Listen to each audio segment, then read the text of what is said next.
People I meet often say to me, "It must be really exciting to be an airline pilot." On the contrary, I actually believe my job is fundamentally about excitement minimisation. The last thing an airline pilot wants is an exciting day at work.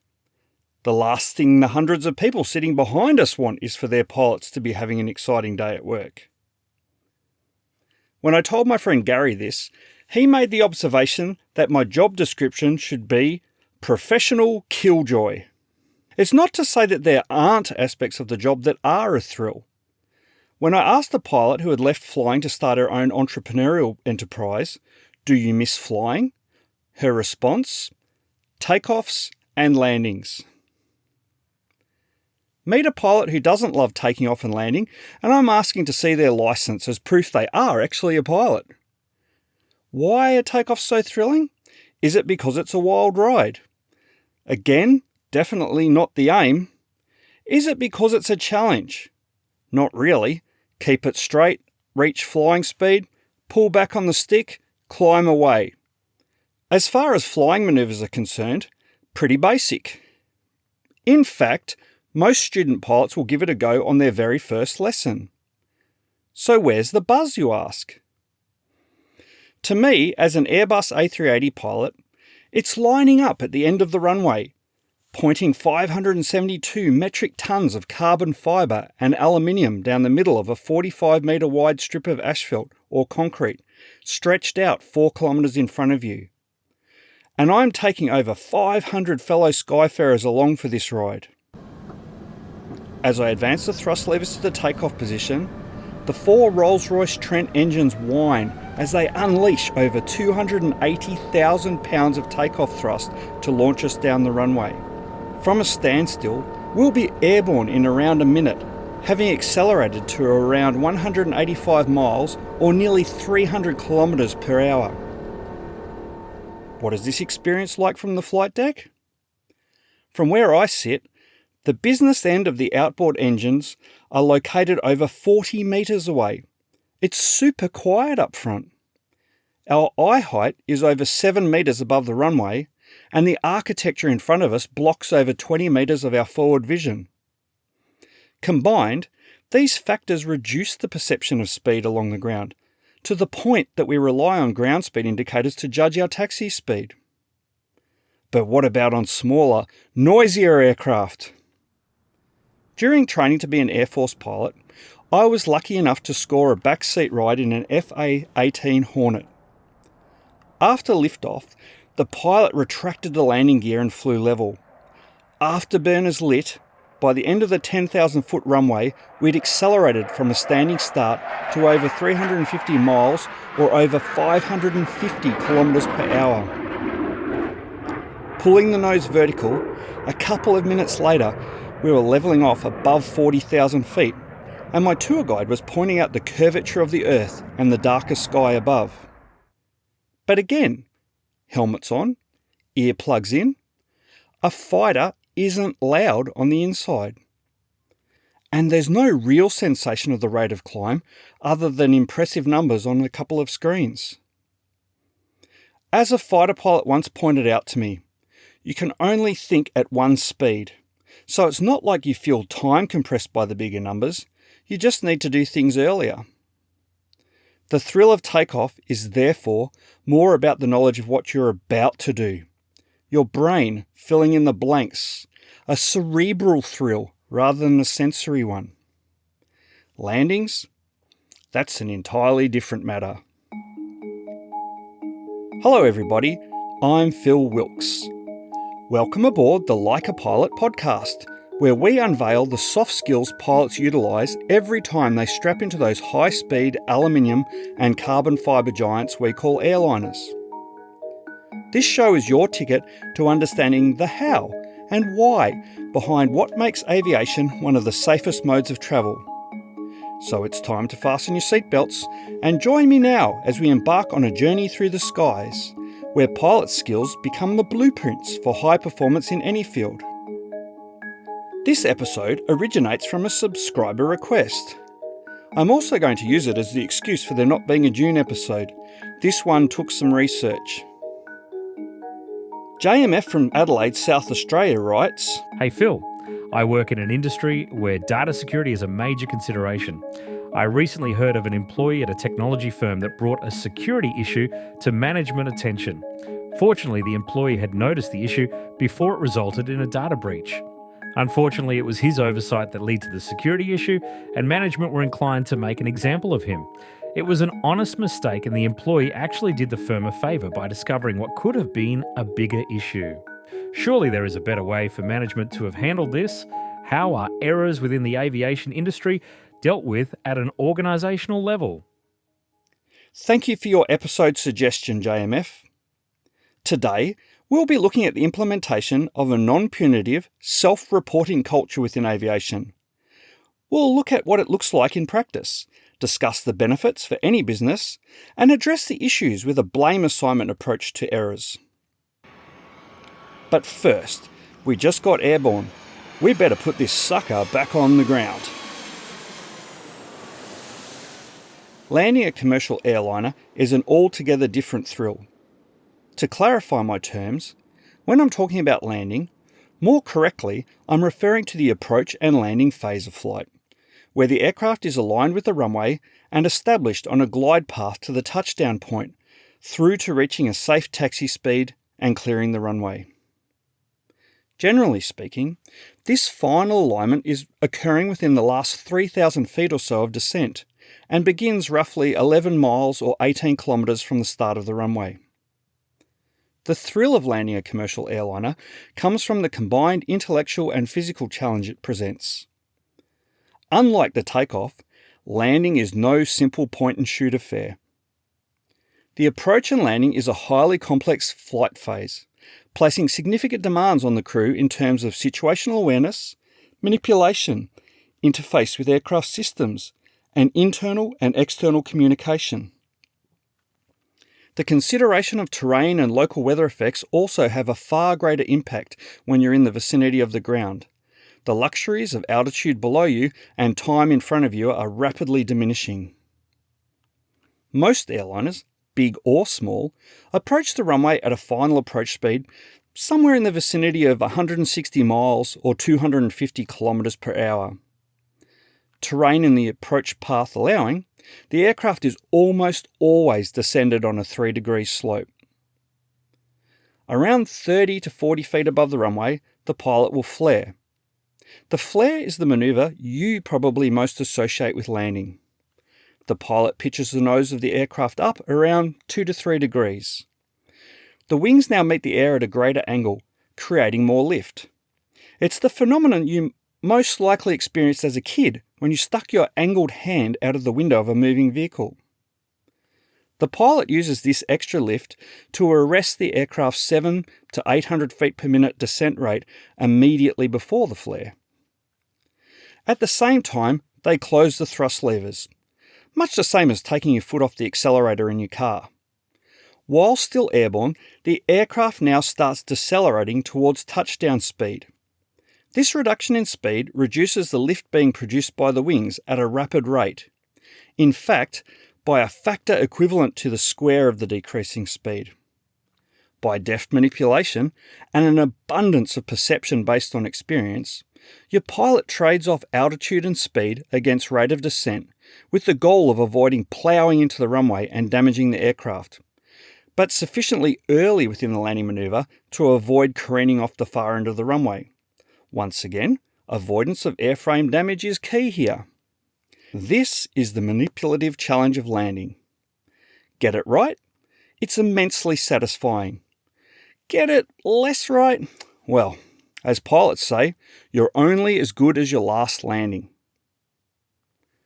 Along with the challenge of the perfect landing, there is also room for getting it horribly wrong if a bad position is pressed.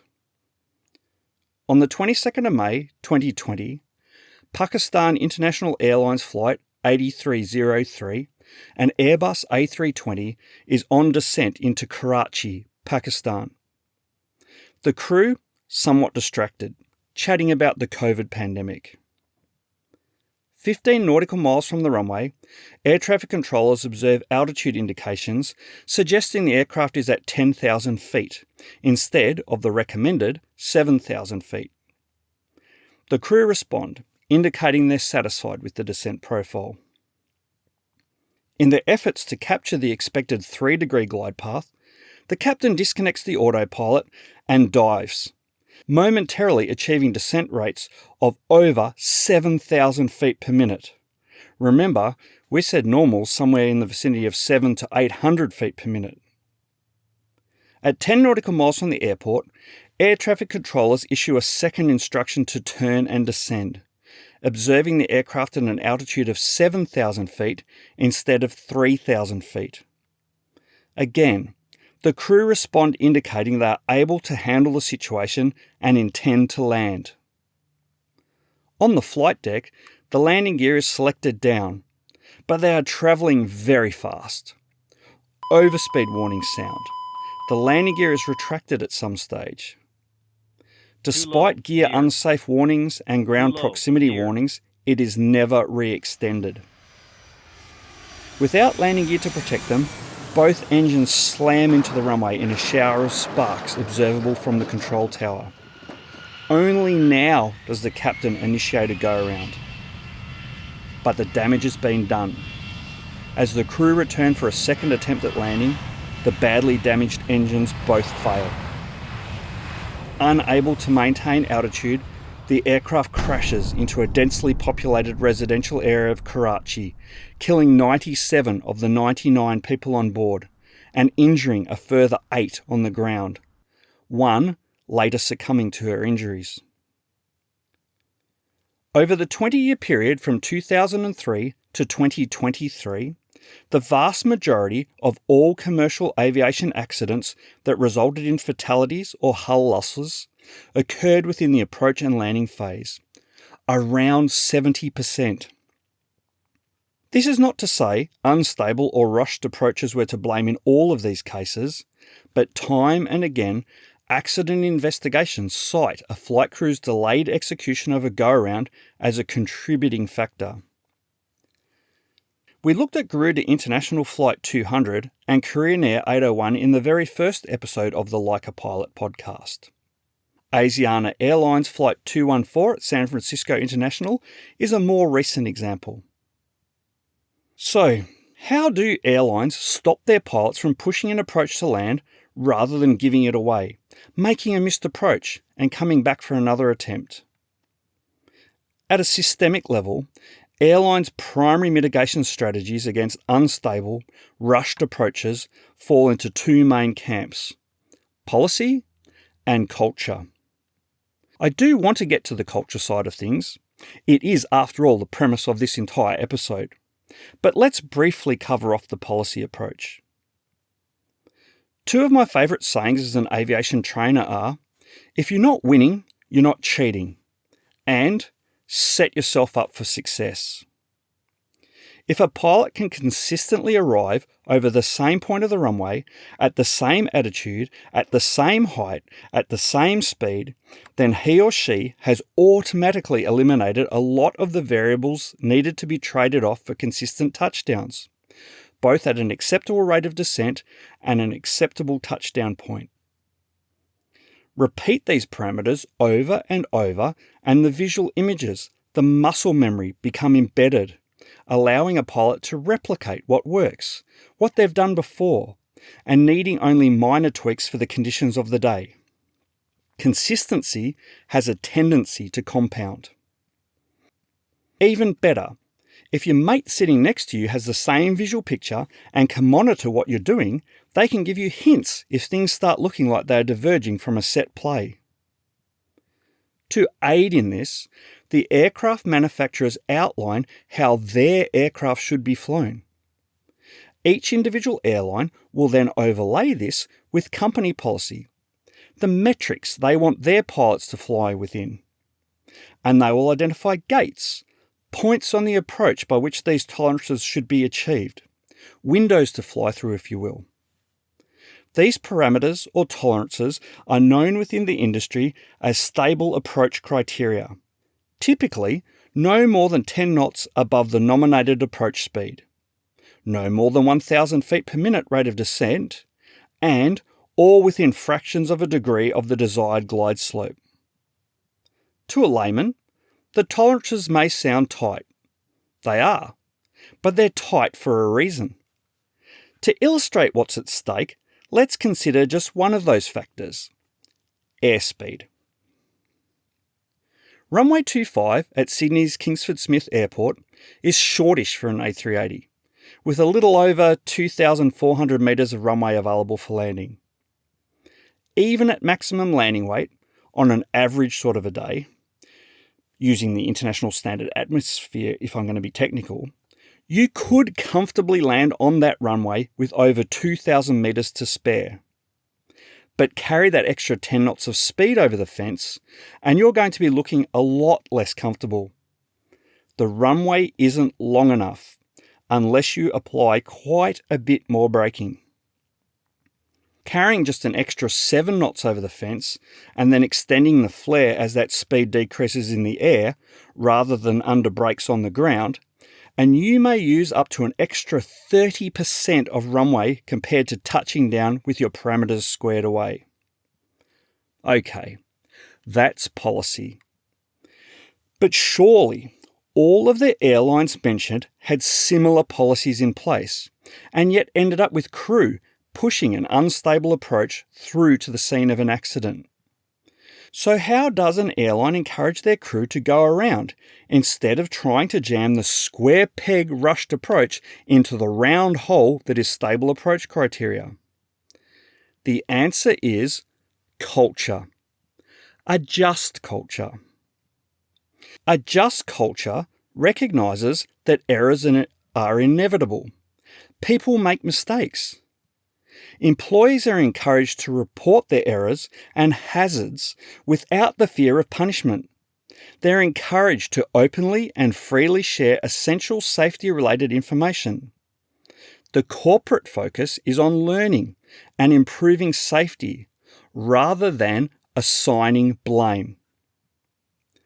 Let's consider an example of just culture. A flight crew is operating for the first time out of a Caribbean island. Having only arrived the night before as passengers themselves, they're unfamiliar with the airport. The following night, now acting as the operating crew, they taxi out from the apron and enter the single entrance to the sole runway. Their airport chart shows a large concrete turning circle at the end of the runway. Reaching a turning circle, they turn the aircraft through 180 degrees and commence their takeoff run. As they get airborne, they notice the runway end lights pass under them, more quickly than expected given the runway length.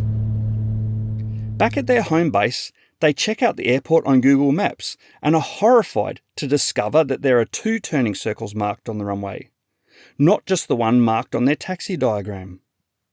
They've departed from the first one they reached, a significantly shorter takeoff length than if they'd turned at the runway end as expected. Could they have done more research before they departed? Maybe check Google Maps in advance? Asked other crew from the airline about the airport? Yes to all 3. They are now faced with 2 choices. Save any embarrassment, keep it to themselves and consider themselves lucky to get away with it, or self-report. Working in an airline that embraces just culture, they do the latter and raise an air safety incident report, reporting the reduction in departure safety margins. Their airline congratulates them for reporting the incident so others can learn from their mistake and the airport charts are amended. Does just culture mean that an employee can do whatever they like without any fear of consequences? Engage in reckless or hazardous behaviour as long as they self-report any adverse outcomes? Hell no! When implementing just culture, it's important that a business establishes its behavioural expectations.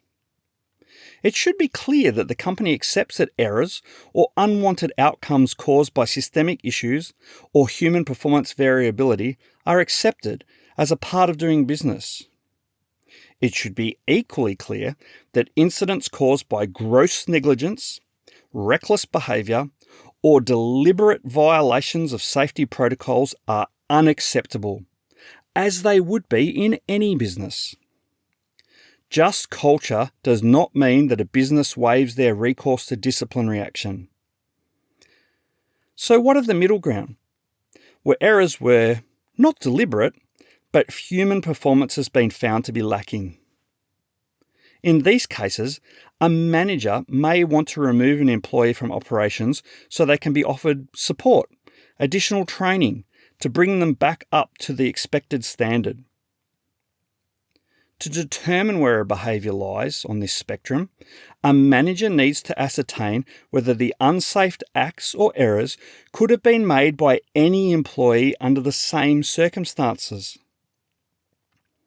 Where another employee with the same knowledge, skills and experience and under the same pressures and drivers, but without the knowledge of the outcome, could have made the same error, there is likely a systemic issue.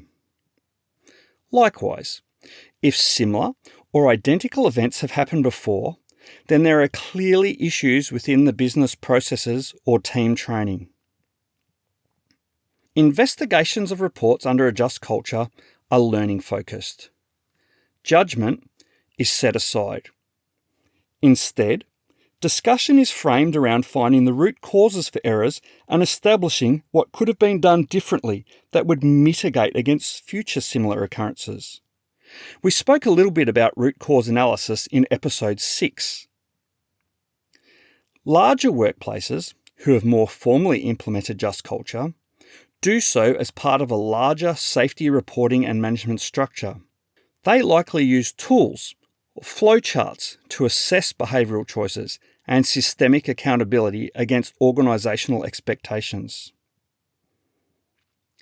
To have errors to investigate obviously relies on reports being made. Reporting should be encouraged. When the expectations of a just culture are laid out, in and of itself, this should encourage reporting. This is enhanced by putting in place systems that facilitate the sharing of conditions or outcomes which aren't expected or wanted. You need to make it as easy as possible for employees to report not just accidents, but also near misses or minor incidents. The absence of reported near misses, incidents, or accidents does not necessarily mean that your business is systemically safe. It could be an indicator that your reporting system needs to remove some friction. The plus side to employees reporting small errors is that learning can be put in place which will, hopefully, mitigate against future mistakes that may have more serious outcomes. So, in reporting, don't make it hard for your people. To further encourage employees to make the effort to report small issues, they need to see that their reports are taken seriously, investigated, acted upon. One way this can be achieved is by publishing learnings for the benefit of all employees. Let's finally circle back to where we started. JMF's question about the technology professional that self-reported his error that could have led to a data breach, and his employer's inclination to make an example of him. When something goes wrong, it's an almost instinctive response for some managers to start pointing the finger, finding someone to blame. The problem with a managerial culture that seeks to assign blame is that it is a toxic approach. It closes down the opportunity to learn from mistakes. I think that we've established that there is a better way. Considering we are talking about aviation as an exemplar, does this mean that just culture is restricted to the aviation industry? Certainly not. A quick internet search on just culture will bring up a wealth of examples in other industries. Does this mean that all aviation companies get this exactly right? Again, no.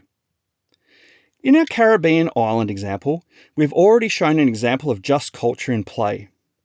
Let's stick with departures from a point on the runway that crew weren't expecting and take a look at the opposite of just culture in play.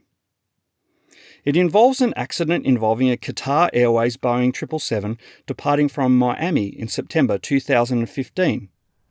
The aircraft took off from a point on the runway designated as intersection T1.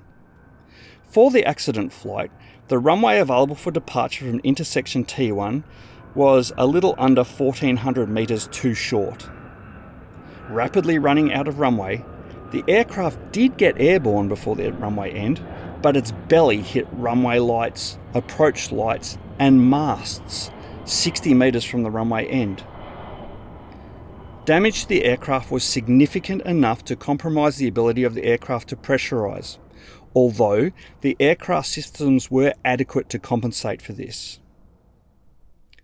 According to the Qatar Civil Aviation Authority report on the accident, the Qatar Airways crew had become confused by the designation of T1 for both the runway intersection and a completely separate reference in the crew's pre-flight data. The CEO of Qatar Airways, Akbar Al-Bakr, downplayed the risk to the aircraft and passengers in describing the accident as an unfortunate incident. That's not the only thing he said. There was also this. We will not accept any kind of lapses by pilots because they have hundreds of passengers whom they risk. He said that the accident was the first and last time something like this would happen, and both the operating and relief pilots on board had their employment terminated. Now, it's quite hard to cover up damage to an aircraft that involves a significant gash to its belly, and there's a lot more to this accident than this simple outline of facts. But I just want to look at this through the lens of just culture. When the CEO of the company comes out in the press saying, "We will not accept any kind of lapses by pilots," you just have to wonder what isn't getting reported at Qatar and companies that don't embrace a just culture. If employees aren't empowered to stick their hand up and say, "Hey, I made a mistake," without the fear of ramifications for their ongoing employment, then what is the likelihood that they will report errors that others can learn from? In a punitive, blame-focused reporting culture, employees are discouraged from reporting safety concern. Clear indicators of a punitive blame culture in play are employee fear and mistrust, a cover-up culture, blame shifting and even dishonesty as employees throw each other under the bus to avoid blame, a lack of innovation through both a fear of making errors and the lack of iterative innovation from learnings from past errors, and high employee turnover. Before I close out this episode, I'd like to mention what I personally believe is the gold standard example when it comes to just culture in play. At the same time, it will also hopefully allay the fears of anyone I've freaked out discussing rogue pilots pushing on with unstable approaches, which is where, 1,000 years ago, I tangentially began this whole discussion. It's a real-life example at an airline that embraces just culture within its safety management system, and it relates directly to errors on approach. In the airline's operational policy manual, issued to all of its pilots, the airline outlines the tolerances it expects its pilots to adhere to when flying approaches. The section opens with the following sentence. Flight crew should commence all approaches with the mindset that a go-around may be required. Remembering that this is a section of the manual devoted to company policy on flying approaches to land. The airline has already clearly set the expectation that they accept that not every approach is going to result in a landing. On the contrary, they want their pilots to begin with the expectation that they may not land. Flight crew are encouraged to perform a go-around whenever any doubt exists as to the safe continuation of the approach and landing. The airline accepts the use of a go-around as a defensive manoeuvre to mitigate threats in the approach, flare and landing phases. And they should. How to fly a go-around is included in the aircraft manufacturer's guidance on standard operating procedures. It's not an abnormal event. In fact, Airbus has the following to say on go-arounds. Failure to recognize the need for and to execute a go-around, when required, is a major cause of approach and landing accident. It is important to be go around minded. The decision to go around should not be delayed. An early go around is safer than a last minute one at lower altitude. Returning to our subject airline, their mandatory reporting requirements subsequent to a go-around further reinforce their just culture. They explicitly state that reporting requirements exist to identify and address potential systemic issues in the operating environment, rather than to focus on individual actions. Is this airline an outlier? No. I would expect this approach at any airline with a just culture in play. I like this example of just culture as it demonstrates to pilots that the airline accept errors are going to happen.